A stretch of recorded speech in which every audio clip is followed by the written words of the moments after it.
2017లో తెలుగు రాష్ట్రాలలో సంచలనం సృష్టించిన 5 ఏళ్ల చిన్నారిపై అత్యాచారానికి పాల్పడి హత్య చేసిన నిందితుడికి కోర్టు సరైన శిక్ష విధించింది. అతడికి ఉరే సరి అని తీర్పిచ్చింది. చిన్నారికి చాక్లెట్ల ఆశ చూపించి తన వెంట తీసుకుని వెళ్లి అఘాయిత్యానికి పాల్పడ్డాడు దుర్మార్గుడు. దీంతో నిందితుడికి కింది కోర్టు ఉరి శిక్ష విధించగా దాన్ని ఖరారు చేస్తూ హైకోర్టు సంచలన తీర్పిచ్చింది.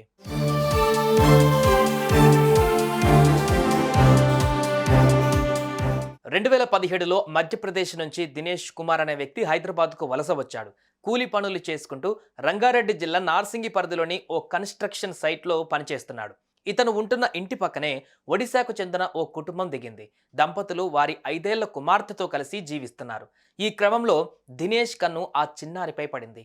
అప్పుడప్పుడు చిన్నారికి చాక్లెట్ల ఆశ చూపించి బయటకు తీసుకుని వెళ్ళేవాడు.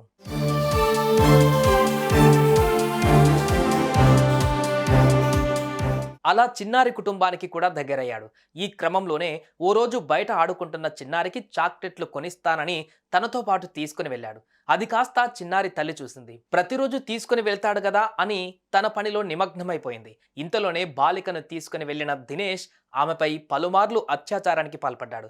విషయం ఎవరికైనా చెబితే తనను జైల్లో వేస్తారన్న భయంతో అక్కడే ఉన్న సిమెంటు రాయితో చిన్నారి తలపై కొట్టి అత్యంత కిరాతకంగా చంపేశాడు.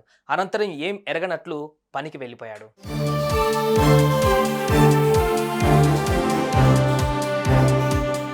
బిడ్డ ఎంతసేపటికి కనిపించకపోవడంతో చిన్నారి తల్లి దినేష్ను ప్రశ్నించింది.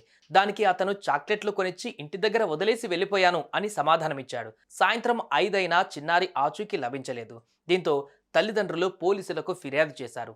అనుమానితులలో దినేష్ను చేర్చి అతన్ని విచారించగా తనకేం తెలియదని మొదట్లో చెప్పాడు. కానీ పోలీసులు వారి స్టైల్లో ప్రశ్నలు వేయడంతో చేసిన నేరాన్ని ఒప్పుకున్నాడు. తానే చిన్నారిని అత్యాచారం చేసి హత్య చేసినట్లుగా అంగీకరించాడు. మృతదేహాన్ని ఎక్కడ ఉంచాడో కూడా చెప్పాడు.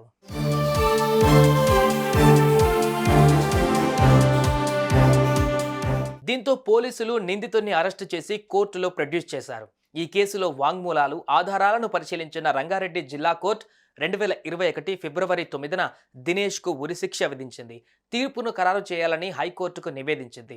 2023లో జిల్లా కోర్టు విధించిన ఉరిశిక్షను రద్దు చేయాలని దినేష్ కుమార్ అప్పీల్ దాఖలు చేశాడు.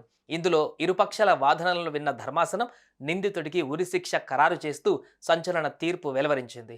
తెలుగు రాష్ట్రాల చరిత్రలో కింది కోర్టు విధించిన ఉరిశిక్షను హైకోర్టు ఖరారు చేసిన మొదటి కేసు ఇదే.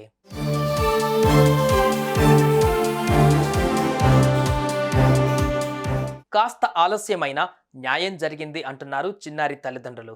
అత్యంత కిరాతకంగా తమ బిడ్డను చంపినందుకు సరైన శిక్ష విధించారని అన్నారు. కాగా ఇలా చిన్నారులపై అఘాయిత్యాలకు పాల్పడుతున్న వారిని ఇలానే శిక్షించాలని కోరుతున్నారు ప్రజలు.